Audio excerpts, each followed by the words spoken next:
अगर नेहरू इतने वर्षों बाद भी आपको परेशान कर रहे हैं तो कुछ तो बात है थी उस बंदे में, कुछ तो बात थी।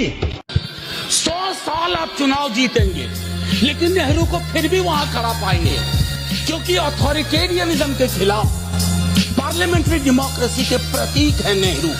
वो ढाल हैं, वो रक्षा कवच हैं।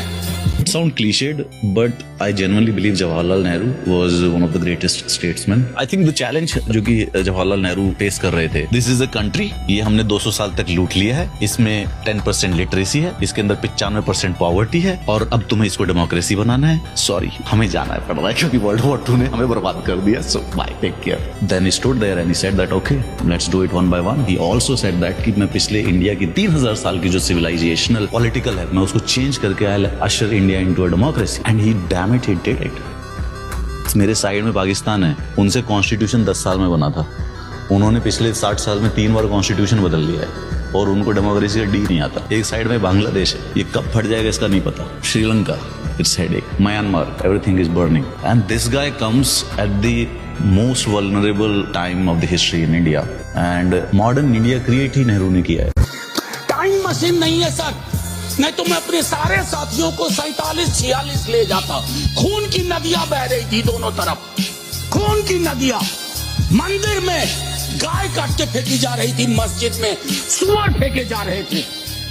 उस दौर में एक ऐसे देश के निर्माण का संकल्प। मेरा मानना है कि अगर नेहरू प्रधानमंत्री ना होते इस देश के, तो हिंदुस्तान जो है पूरी दुनिया में बहुत देश आज़ाद हुए दूसरे महायुद्ध के बाद, ज़्यादातर बर्बाद हो गए, ज़्यादातर आगे नहीं बढ़ पाए। मैं पंडित नेहरू को सलाम करता हूं कि उन्होंने जिस तरह से इस देश को उस हालात में, लोग हालात भूल जाते हैं। सर, ग्राउंड फ्लोर बनाने में सबसे ज्यादा मेहनत लगती है, नींव है वो। नेहरू और अंबेडकर, पटेल, आजाद ने नींव डाली। आप 2nd, 3rd फ्लोर बना रहे हैं, उन्होंने 1st फ्लोर बनाया। आप 5 फ्लोर और बनाइए, लेकिन नींव के बगैर फ्लोर किसी काम का। ये याद रहना चाहिए।